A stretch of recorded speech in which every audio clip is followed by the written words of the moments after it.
So I've said before that it's my view that Nineveh, Babylon, and Tyre are what form what John calls Mystery Babylon in the book of Revelation. So it's interesting that all three of these cities are destroyed by an overflowing flood, the waters of the deep or the sea. In Ezekiel 26, verse 19 and 20, it says, "For this is what the sovereign Yahweh says, when I make you desolate like the uninhabited cities, when I bring up the deep over you and the surging waters overwhelm you, then I will bring you down to bygone people, to be with those who descend to the pit. I will make you live in the lower parts of the earth, among the primeval ruins, with those who descend to the pit, so that you will not be inhabited or stand in the land of the living." So the primeval ruins, that's very interesting.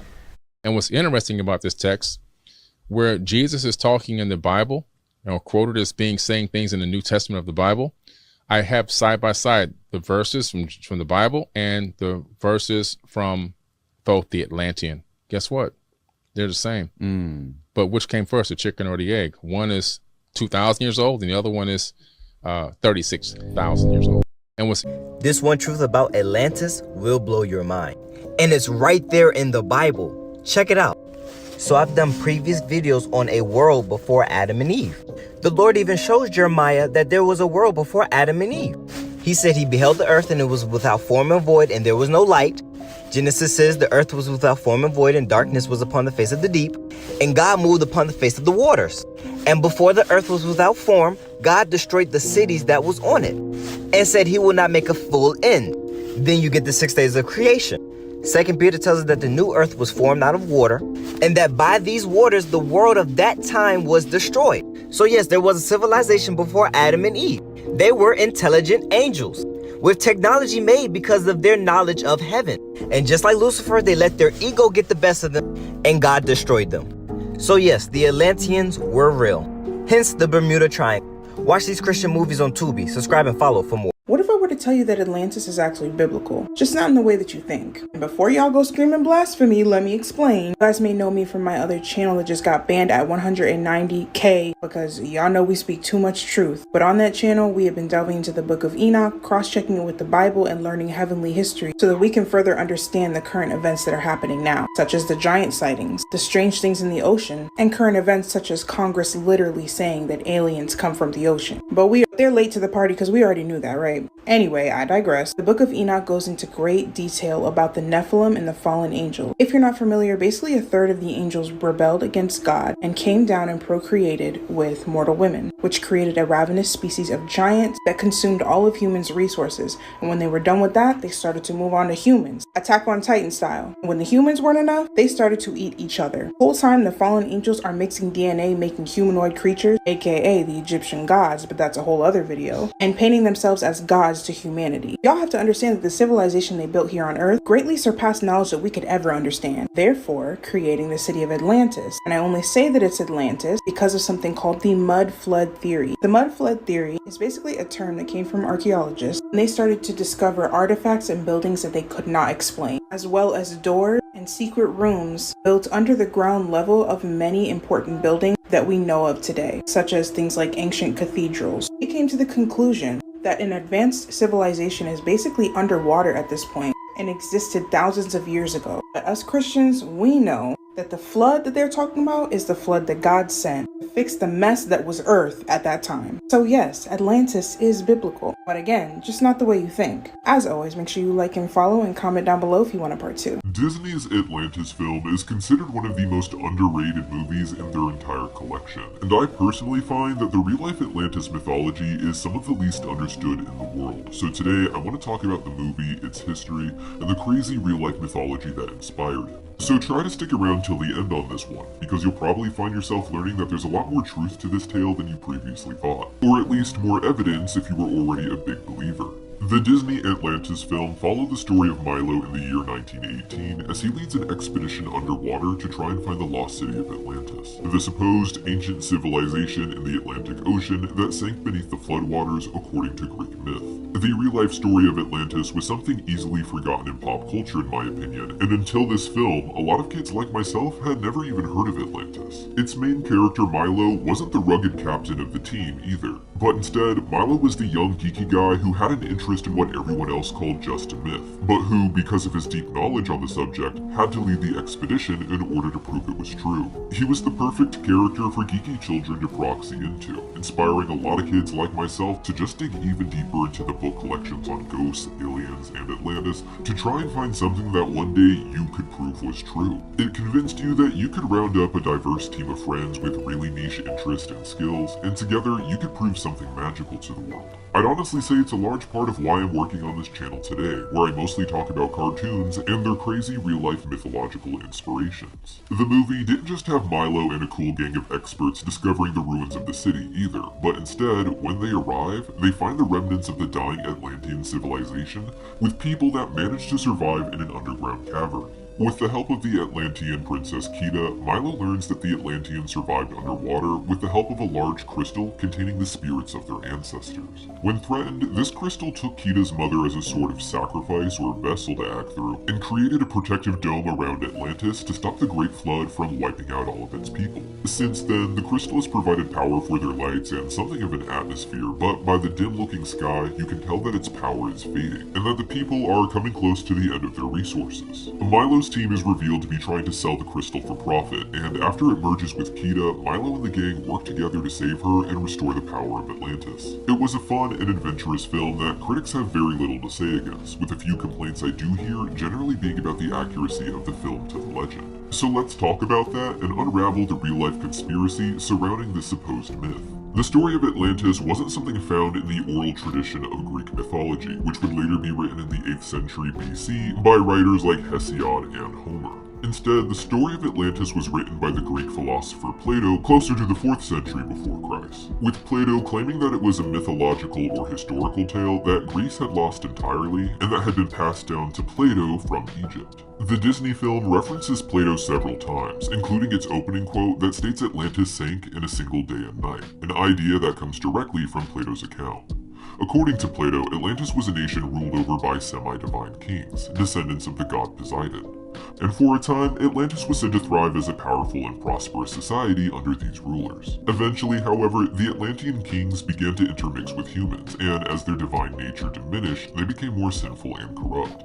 This led to them oppressing the lower classes and neighboring peoples, which caused Poseidon's brother Zeus to send a great flood to destroy Atlantis entirely. While a small group of Atlanteans were said to survive by boat and try to reclaim Greece, they were said to be defeated by the Athenians, making them heroes to the rest of the world, particularly Egypt. And now the story of Atlantis is ultimately the story of the struggle between Zeus and Poseidon, or more specifically, Poseidon's descendants. While some of Plato's students dismissed it as a fable, it reflects a much older and widespread mythological theme, the rivalry between the thunder god and the ocean god. In the Greek pantheon, Zeus, Poseidon, and Hades are three principal gods who divided the world into three territories for each of them to rule. Zeus, the god of thunder, rules the sky and all of the land beneath it. Poseidon, the god of the sea, governs the ocean and all of its waters. Finally, Hades, the god of the underworld, presides over the realm of the dead. This triad of gods can be found in other ancient cultures. Most people know that in Rome, for instance, the thunder god Zeus is known as Jupiter. His brother Poseidon is known as Neptune, and their other brother Hades is known as Pluto, each maintaining the same role of thunder, sea, and underworld. To the east, in the land of Canaan, we have the thunder god Baal, who is a pretty perfect parallel to Zeus. Baal has a brother who, like Poseidon, is the god of the sea, here known as Yam. And of course, these two have a third brother, the god of the underworld, known here as Mot instead of Hades. The most important text involving these gods is called the Baal cycle, in which Baal first has to go against the god of the sea, who claims to rule the entire world, and then after defeating him, later has to go on to fight the god of the underworld. Basically, Zeus fighting Poseidon, and then Zeus fighting Hades. The battle of Baal against Yam mirrors the story of Zeus punishing Atlantis, where Zeus asserts his authority over Poseidon's descendants by sending a flood to destroy them. The Disney film, interestingly, seems to encourage us to connect these stories with its reference to the sea monster Leviathan. In the movie, Leviathan is a giant robotic sea monster created by the Atlanteans to protect their island even after it was submerged. As Milo explains, however, Leviathan is a sea monster mentioned in the Jewish Old Testament, with no writings directly connecting Leviathan to Atlantis. In the Jewish tradition, which grew out or alongside the Canaanites in the Levant, Leviathan is an ancient sea monster so massive and powerful that God had to destroy its mate to prevent it from reproducing and destroying the world. In the Baal cycle, however, Baal, who we associate with Zeus, also battles and defeats a sea monster that serves Yam, the god of the sea, like Poseidon. This sea monster was even called Lotan, which was the root for the word Leviathan in the Old Testament, meaning that as far as comparative mythology goes, the idea that Leviathan is associated with Atlantis and something of a protector to it is actually somewhat accurate. And there are more instances where the Disney film wants us to connect these cultures and even others. Particularly when Milo brings up the biblical Tower of Babel to describe why Kida can understand each of his crew's different languages, from French to English. Despite Kida having lived underground for 8,000 years without contact with these different cultures that wouldn't develop until some time after Atlantis had already sunk. Milo suggests in the film that the Atlantean language is a well-preserved root language, dating back to the biblical Tower of Babel from the Book of Genesis. According to the Tower of Babel narrative, Noah's descendants, after surviving a great flood, all spoke one language and shared one culture. Together, they built a tower to reach the heavens, but it was seen as a vain attempt to elevate themselves to the status of gods. In response, the Old Testament God destroys the tower, scattering the people across the earth and dividing them by giving them different languages, all languages that were supposed to share an origin before the Tower of Babel and the Great Flood. The idea in the film is that Kida's language predates these divisions, making it the ancestor of all the existing human languages today. With just a few words from new languages like French or English then, Kida can quickly recognize which of the root words of her language are relevant to those people, allowing her to quickly learn pretty much any language. The 70 descendants of Noah as listed in biblical tradition include ancestors claimed by both the Greeks and the Canaanites, suggesting that their myths of floods and wars may stem from shared ancient events, possibly tied to Atlantis itself. And other cultures branching from Noah's lineage, such as the Babylonians, do have similar myths as well. For instance, in the Babylonian mythology, the patron god Marduk has to slay sea monsters before later defeating the saltwater goddess Tiamat, allowing humanity to safely establish itself afterwards. Once again, giving us another mythological tale about an ocean-themed god going to war with people of the mainland. So the question from here becomes, why does the story of Atlantis seem to be missing from the earlier Greek mythology? Well, after closer examination with the myths of these other cultures, we can go back to the original Greek mythology and find that it's actually not quite missing, they just use different symbols. In Plato's account of Atlantis, the story is of Poseidon's descendants, with his eldest son and ruler of Atlantis being the god Atlas. However, before Zeus worship came in from the east and north, the people who lived in Greece, particularly along the coast, were known to worship the god Poseidon. And with the Greeks being caught sort of in the middle between the eastern thunder worship and the western ocean worship, it makes sense that they would replace him as a villain in greater Greek mythology. In the original myth, Atlas is not the son of Poseidon, but is instead descended from the Titan Oceanus, with Atlas being described as fighting on the side of the Titans as well as some of his other brothers also descended from the Oceanus Titan. Following this battle, the Titans were banished to Tartarus, the deepest of hells, with Atlas being given the punishment of holding up the sky from the Atlas Mountains, real mountains in Africa near the Straits of Gibraltar, with Plato claiming in his writings that Atlantis existed just beyond the Straits of Gibraltar in the Atlantic Ocean. The Greeks see themselves as descended from the god Prometheus, who is the brother of Atlas and likewise is the grandson of Oceanus. Thus, you can probably see now that the ancient Greeks with their Poseidon worship didn't want to villainize his character in their mythologies, and instead they created the more primordial ancient sea god Oceanus to take on that villainous role for him, with the Greeks still seeing themselves as descended from that ocean god. Plato wasn't the only one to try and reinterpret ancient myths with their battles of gods and monsters into a story that more closely reflects real-life history, with it being a battle between different people groups. In Judaism, we of course have the story of the flood from the Book of Genesis, but in the centuries before the life of Christ, another text would emerge called the Book of Enoch. The Book of Enoch is a retelling of the flood story, blending with it key elements and themes from the Garden of Eden narrative. This text introduces the concept of the fallen angels known as Watchers, referred to in the Bible as the sons of God, divine beings who were sent down to earth in order to help guide humanity to prosperous civilizations. These angels, however, decided they would instead take human wives, who would then give birth to giant semi-divine children, with these half-human children said to become increasingly corrupt with each generation. This mirrors the story of Atlantis, where the sons of God are known as the sons of the god Poseidon, who himself had a child with a human woman named Cleo, and whose own children continued to marry into human lines. Both stories also share a similar resolution, the corruption of these divine human hybrids provoking the chief god to destroy the civilizations with a flood. In Atlantis, Zeus punishes Poseidon's descendants, and in the Book of Enoch, God drowns the world to erase the wickedness of the Watcher's offspring. These parallels are striking, especially since Plato's works are said to be over 100 years older than the Book of Enoch. The writings of Atlantis and the Book of Enoch both serve as later metaphorical additions to their earlier traditions. They each reinterpret gods, symbols, and legendary figures from earlier myth and reimagine them as tribes of divine beings in order to more accurately show the conflicts between humans. That means, despite being later traditions, they actually are more faithful to the original stories, even if only by attempts of reconstruction, allowing their respective cultures to more accurately preserve their earlier mythology and their lost history.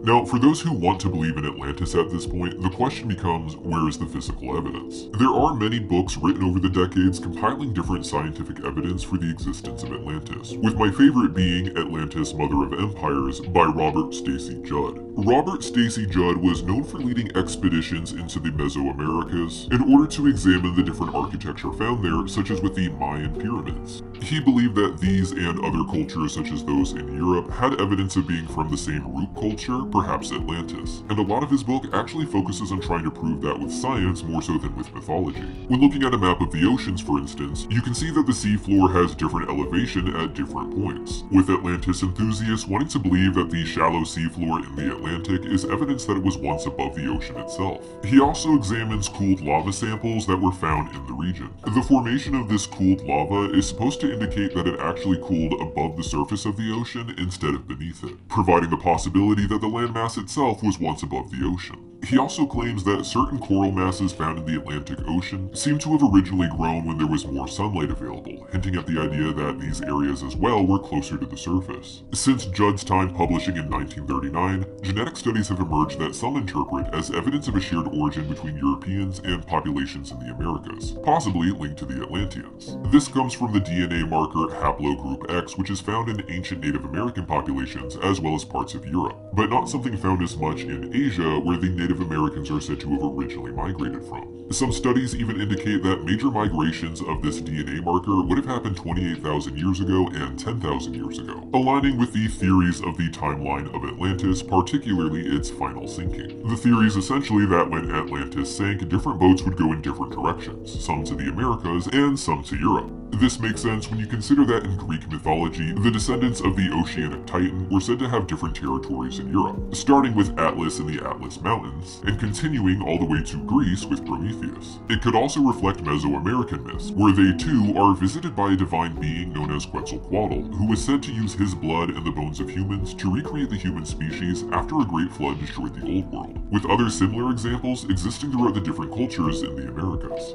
Now, of course, after watching the Atlantis movie, a question a lot of fans have is whether or not the Atlanteans surviving underground is based on any real esoteric history. And there are myths all over the world of there being ancient civilizations that exist underground. The Aztecs, for instance, have some mythology involving them coming from an underground world called the Place of Seven Caves, a place filled with advanced underground tribes that would one day emerge to populate the surface world, with the people who stayed behind being known to still retain great wisdom. All the way over in India, they had the story of the Naga, serpent-like beings who inhabit a vast underground world called the Patala. None of these myths really prove Atlanteans survived after the Great Flood, especially below the ground. But for those who have an interest, it's definitely an interesting rabbit hole to explore. An important part of the Disney movie's lore is the magical crystal that floats above Atlantis in ancient times, and is hidden below Atlantis when Milo and his team arrive.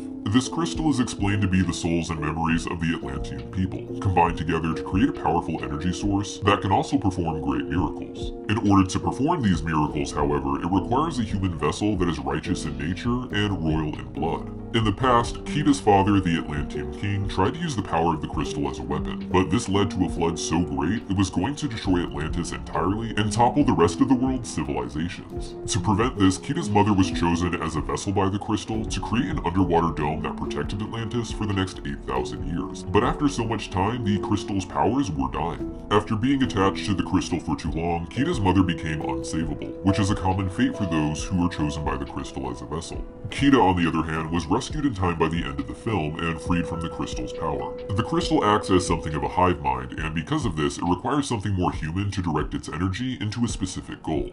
Over time, however, the human directing the crystal joins the hive mind and becomes another soul fueling it. The crystal itself is a physical manifestation of the world's most ancient religion, the belief that spiritual ancestors could protect us and guide us. On the small scale, this practice began in the most ancient times of human history and still persists to this day.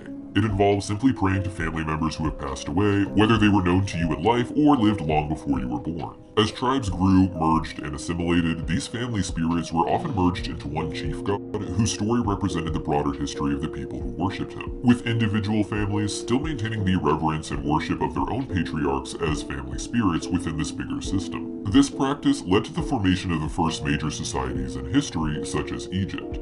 In Egypt, this family spirit practice evolved into a cultural-wide system with the god Osiris. Osiris was once the god of Egypt and the supreme ruler of the world, but was killed by the thunder god Set, an equivalent to Baal or Zeus, mirroring the story in the Baal cycle where Baal has to defeat Yam, the ocean god, and then later defeat Ma'at, the god of the underworld. In the Egyptian story, Osiris was revived by his wife long enough to impregnate her, resulting in the birth of the god Horus, who later defeats Set and reclaims Egypt. Osiris experienced a spiritual resurrection in the afterlife, becoming the god of the underworld. The belief of the Egyptians was that their elites initiated into the system, particularly the pharaohs, could spiritually ascend to join Osiris in the afterlife, becoming one with him and ruling over the underworld while guiding the people left behind on Earth. This was an elitist restricted ancestor ritual in which the initiate acted out the story of Osiris's death and resurrection, believing it prepared them to unite with Osiris in the afterlife as a spirit. Even the monotheistic Judaism has this concept, with Jewish people praying to their ancestor Enoch, who is said to ascend and become an angel guiding the Jewish people. The Atlantean crystal represents this real-life concept, relying on the sacrifice of royals to wield its power beyond just being an energy source. And to emphasize the crystal as a force of love rather than harm, Kita returns from the crystal holding her childhood bracelet, the one Kita's mother accidentally took with her into the crystal 8,000 years ago.